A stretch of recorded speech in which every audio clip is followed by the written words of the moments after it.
Olá, eu sou Ranieri Salles e este é o programa Nisto Cremos, as grandes verdades da Bíblia. Estamos começando hoje uma maratona de estudo da Palavra de Deus. Vamos analisar com profundidade, ao mesmo tempo de forma simples e objetiva, os mais belos e importantes assuntos da Bíblia. Eu tenho certeza que você vai ser muito abençoado com esse estudo. Você vai aprender muitas coisas novas, vai reforçar alguns conceitos e com certeza será muito beneficiado. A lição de hoje, a número 1, vai tratar sobre a Palavra de Deus. Para os cristãos mais conservadores, a Bíblia foi escrita num período de aproximadamente 1.600 anos, por aproximadamente 40 pessoas. Os primeiros livros foram escritos por Moisés, por volta de 1400 a.C., enquanto os últimos escritos dos apóstolos podem ser datados do primeiro século depois de Cristo. Como se vê, as Escrituras não vieram do céu prontinhas, embrulhadas para presente e entregues à humanidade. Os 66 livros da Bíblia estão divididos em duas grandes seções: o Antigo Testamento, com 39 livros, e o Novo Testamento, composto por 27 livros. O Antigo Testamento escrito em hebraico, com algumas porções em aramaico. E os 27 livros do Novo Testamento foram escritos em grego, o chamado grego koiné, ou grego comum. Os livros da Bíblia podem ser divididos de várias formas e um dos critérios para se organizarem os livros é o critério literário. Assim, nós temos as seguintes divisões, obedecendo ao critério literário. No Antigo Testamento, os livros da lei, Gênesis, Êxodo, Levítico, Números, Deuteronômio, os livros históricos, e aí está a relação dos livros históricos, depois os livros poéticos, aqueles que foram escritos em forma de poesia, né, livros belíssimos como o livro de Jó, os Salmos, os Provérbios, né. Depois temos os livros proféticos, divididos em dois grupos, os chamados profetas maiores, não porque esses profetas tenham sido maiores em si, mas porque o conteúdo dos seus respectivos livros é mais abrangente. São os profetas Isaías, Jeremias, o livro das Lamentações de Jeremias, Ezequiel e Daniel. E também os profetas menores, eu vou citar alguns deles: Oséias, Joel, Amós, Obadias, Jonas, Miqueias, etc. No Novo Testamento, a divisão pode ser feita da seguinte forma: o Novo Testamento começa com os evangelhos, também chamados de livros biográficos. São os livros que contam a história da vida e do ministério de Jesus. São os evangelhos de São Mateus, São Marcos, São Lucas e São João.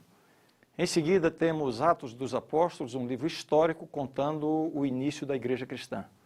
Depois, as cartas ou epístolas, que podem ser divididas também em dois grupos: as epístolas paulinas, ou seja, foram escritas pelo apóstolo Paulo, algumas delas Romanos, Coríntios, Gálatas, Efésios, etc. E as chamadas epístolas gerais. Hebreus, ninguém sabe com segurança quem é o seu autor, embora as evidências apontem para que seja Paulo. Tiago, Pedro, João e Judas, né? Alguns deles escreveram mais de uma. Temos 1º e 2 Pedro, 1º, 2º e 3º João. E, finalmente, o livro do Apocalipse, também considerado um livro profético. Agora eu quero mostrar para você algumas estatísticas interessantes sobre a Bíblia. Veja, algumas delas eu já mencionei, inclusive. São 40 autores, aproximadamente. A sua composição demorou cerca de 1.600 anos, desde que o primeiro livro foi escrito até que o último livro foi escrito. São, como já mencionei também, 66 livros, 39 no Antigo Testamento, 27 no Novo Testamento. Agora veja só, são 1.189 capítulos, sendo 929 no Antigo Testamento e 260 no Novo Testamento. 31.101 versículos, 783.137 palavras. E, por uma curiosidade, o versículo central da Bíblia é o Salmo 118, verso 8. Aliás, é muito interessante nós vermos qual é a mensagem do Salmo 118, verso 8, exatamente o versículo central da Bíblia. Eu convido você para depois ler esse salmo e ver que mensagem bonita, bem apropriado para ocupar o centro da Bíblia, né? E algumas pessoas resolveram calcular quanto tempo se levaria para a leitura da Bíblia. E vejam só aí as estatísticas, né? O Antigo Testamento pode ser lido em 38 horas. O Novo Testamento em 12 horas. Se for ler em voz alta, a Bíblia completa poderá ser lida em 70 horas ininterruptas. Muito bem, vamos continuar agora nosso estudo sobre a Bíblia e ver algumas informações muito importantes para a nossa compreensão a respeito desse livro tão bonito, ao mesmo tempo tão polêmico e certamente muito interessante para todos nós. Me acompanhe no estudo.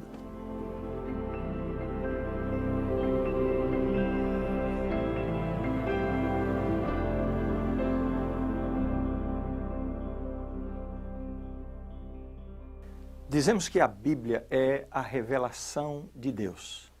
Mas o que exatamente significa isso? Como é que Deus se revela ao ser humano? Existem basicamente duas formas de revelação divina. A primeira delas nós chamamos de a revelação geral. A revelação geral é aquela através da qual o ser humano pode ter vislumbres da natureza e da pessoa de Deus.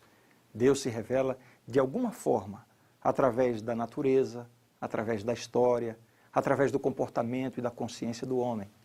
Veja só o que esses textos dizem a respeito desse conceito de revelação geral. Os céus proclamam a glória de Deus e o firmamento anuncia as obras das suas mãos. Salmo 19, verso 1. De alguma forma, é uma revelação geral, não é específica.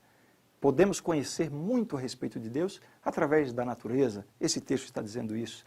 Quando contemplamos os céus, temos alguma informação a respeito da pessoa, do caráter e do poder de Deus, embora não sejam informações específicas. Por isso que se diz que esta é uma revelação geral. Vejamos ainda outro texto. Porque os atributos invisíveis de Deus, assim o seu eterno poder, como também a sua própria divindade, claramente se reconhecem desde o princípio do mundo, sendo percebidos por meio das coisas que foram criadas. Tais homens são, por isso, indesculpáveis.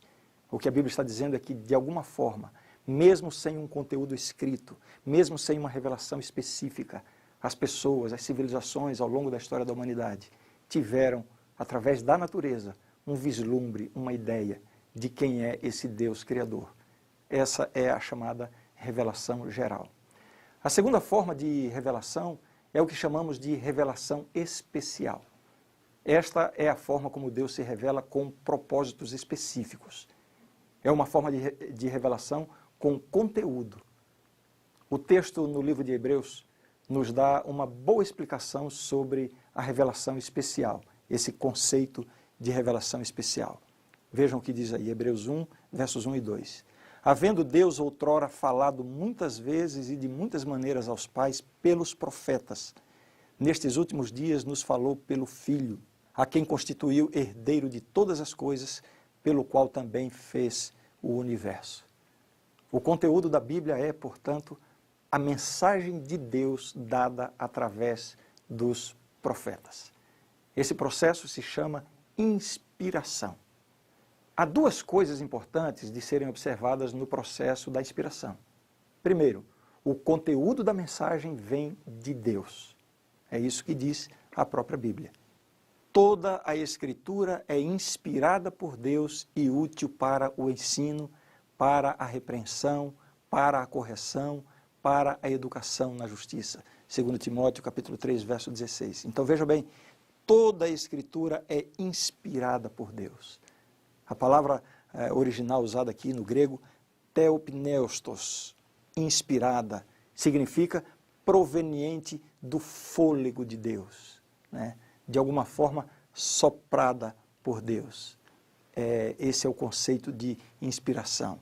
Um outro texto, 2 Pedro 1, 21, diz assim, porque nunca jamais qualquer profecia foi dada por vontade humana, entretanto homens santos falaram da parte de Deus, movidos pelo Espírito Santo.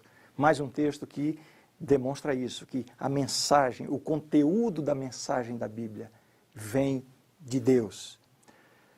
A segunda coisa importante é que no processo de inspiração, Deus não anula a participação do profeta. como se ele ditasse e o profeta apenas reproduzisse cada palavra dada por Deus. Não é isso que acontece. A inspiração de Deus não anula a pessoa, a personalidade e a participação do profeta. Veja só o que diz a Bíblia nesse sentido. Os espíritos dos profetas estão sujeitos aos próprios profetas. 1 Coríntios 14, verso 32. A única exceção são os 10 mandamentos. Os 10 mandamentos são palavras de fato, escritas pelo dedo de Deus. A lei de Deus é algo tão importante que Deus preferiu Ele mesmo escrevê-las. Isso significa que os profetas traduziram estas revelações em linguagem humana, com todas as limitações e imperfeições a que o ser humano está sujeito, sem, contudo, deixar de ser o testemunho de Deus. Ou seja, vamos entender bem, Deus dá a mensagem, o profeta escreve essa mensagem em sua própria linguagem, mas o Espírito Santo, que inspira o profeta, ele mesmo supervisiona de tal forma a não permitir que a mensagem seja comprometida por causa das limitações da linguagem humana. Em outras palavras, dizemos que os profetas, não as suas palavras, é que foram inspirados. Esse conceito se encaixa perfeitamente com o padrão divino de se revelar ao ser humano. Veja, a mais perfeita e completa revelação de Deus está na pessoa de seu próprio Filho, Jesus Cristo. E Cristo é a combinação entre o divino e o humano. Ele é Deus e ele é também homem. O mesmo se dá na revelação das Escrituras, uma combinação entre o divino e o humano. A mensagem vem de Deus, as palavras são dos profetas. Isso se torna evidente quando observamos, por exemplo, as diferenças de estilo entre os diversos autores da Bíblia. Paulo escreve de forma mais erudita, com um raciocínio mais rebuscado. Pedro, por sua vez, tem um vocabulário mais limitado, típico de um pescador sem muito estudo. Encontramos até alguns erros gramaticais nas escritas de Pedro e João, mas o mais maravilhoso de tudo isso é que Deus usou pessoas assim, pessoas comuns, seres humanos que se entregaram à influência do Espírito Santo para transmitir a sua palavra. E a palavra de Deus assim se torna um guia seguro, pela garantia, pela supervisão, pela inspiração do Espírito Santo. Ela está destituída de erros de doutrina e, por isso, é absolutamente confiável. Vejamos agora o que podemos saber sobre a função das Escrituras. Qual a função da Bíblia para o ser humano? Vejamos o que diz o texto bíblico. Romanos 15, verso 4.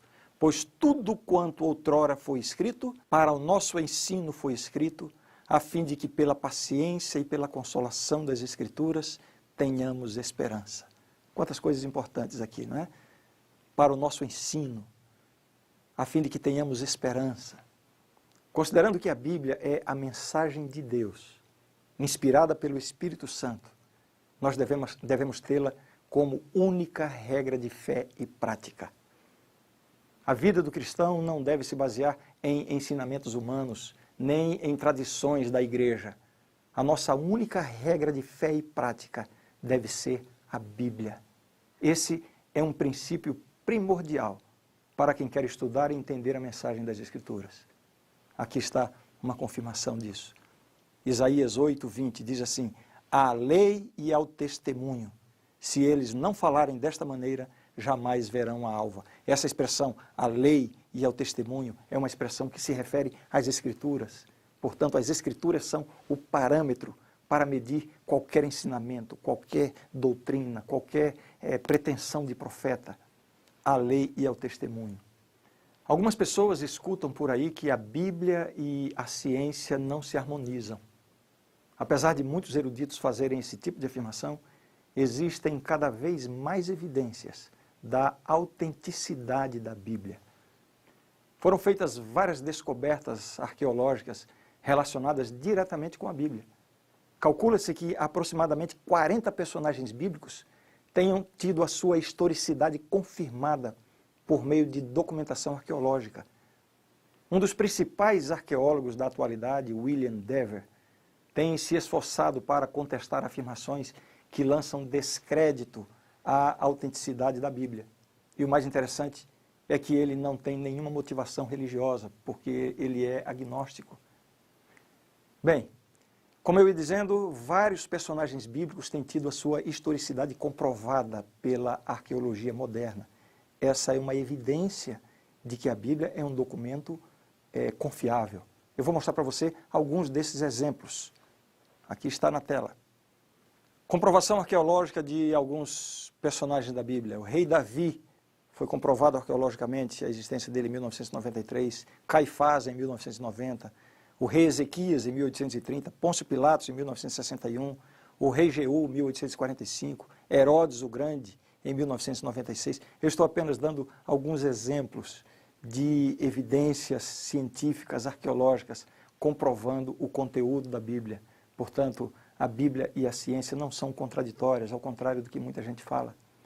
Uma outra evidência científica da Bíblia são as diversas informações que contrariaram as crenças da época em que foram escritas, mas que foram, em séculos recentes, comprovadas pela ciência moderna.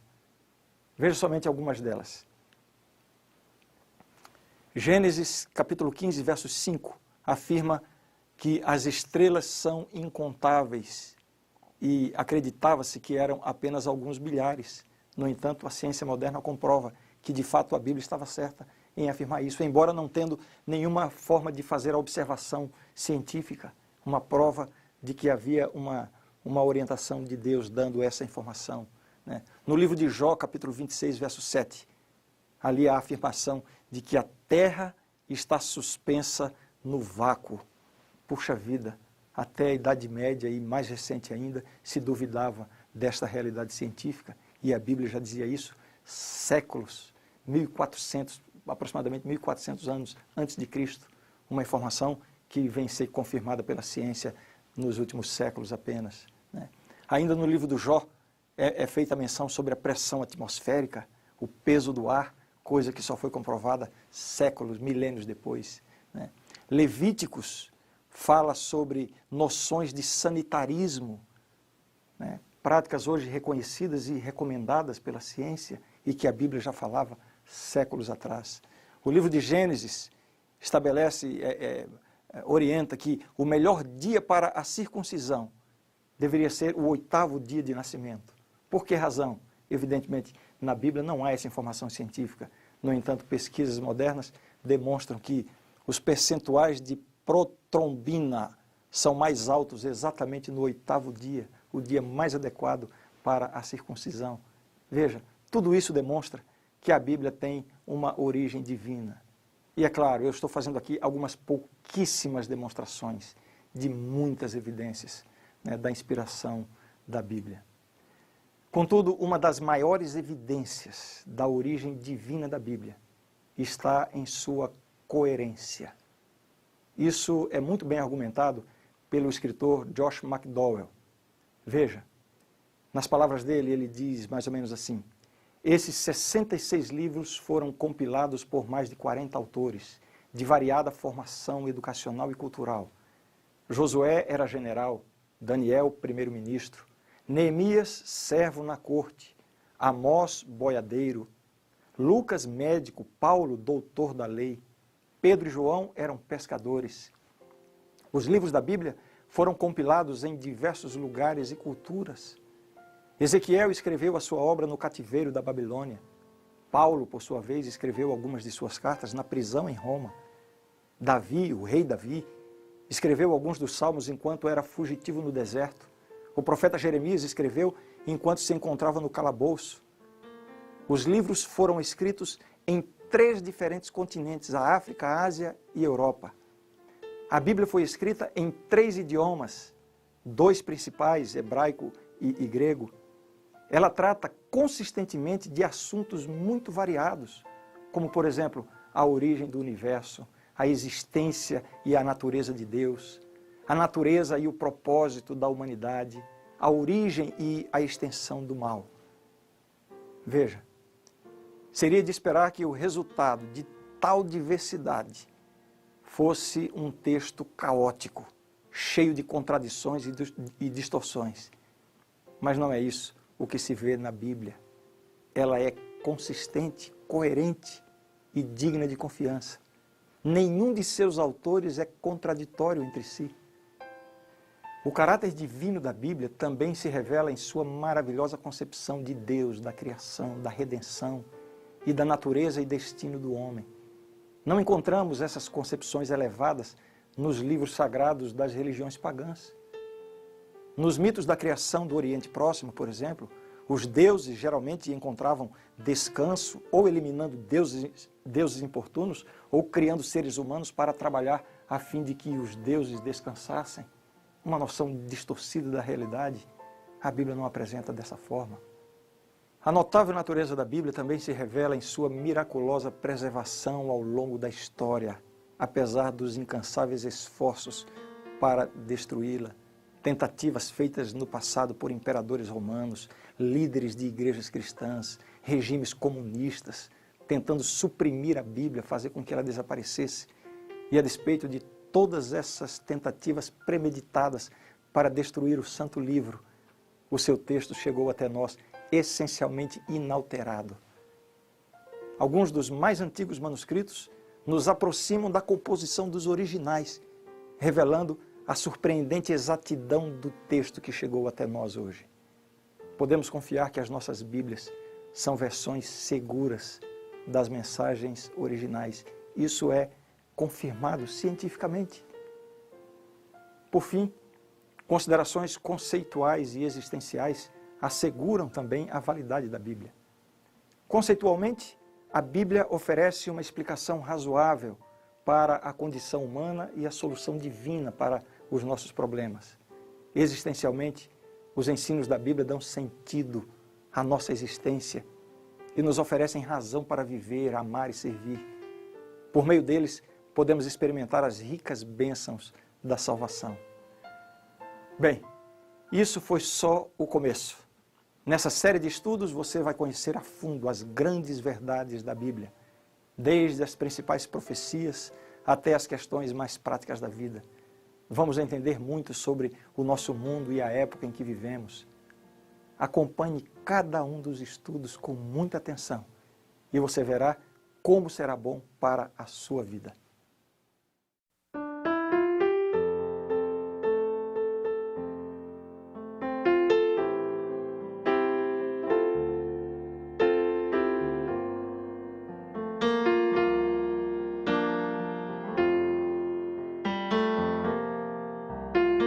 Lâmpada para os pés, luz para o caminho, nós teremos, unidos pela palavra, espada de poder, verdade que liberta, nós teremos, unidos pela palavra, com porção dobrada do Espírito, ó Senhor, vem nos encher, faz-nos unidos pela palavra, nós faremos grandes maravilhas, ao descer o teu poder, faz-nos unidos pela palavra.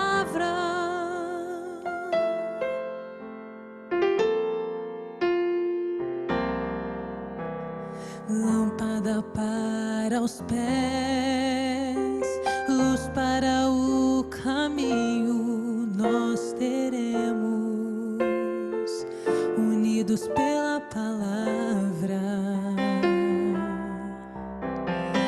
espada de poder, verdade que liberta, nós teremos, unidos pela palavra, com porção dobrada do Espírito, ó Senhor, vem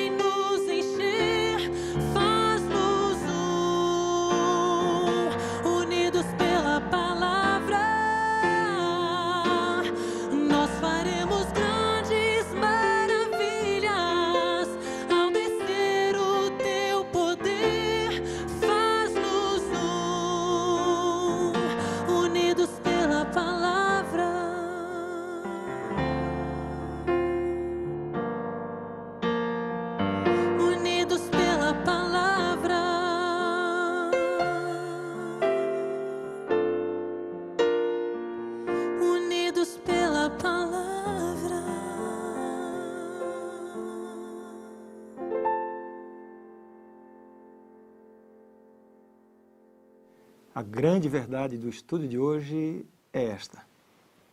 As Escrituras Sagradas, o Antigo e o Novo Testamento, são a palavra de Deus escrita, dada por inspiração divina por intermédio de santos homens de Deus que falaram e escreveram ao serem movidos pelo Espírito Santo. As Escrituras Sagradas são a infalível revelação de sua vontade. Constituem o padrão de caráter, a prova da experiência, o autorizado revelador de doutrinas e o registro fidedigno dos atos de Deus na história. Esta é a verdade e eu creio nisto. A partir do próximo estudo, nós vamos começar uma análise profunda sobre Deus, a pessoa de Deus. Deus é um Deus único ou é uma trindade? Como a Bíblia aborda essa questão? Não perca!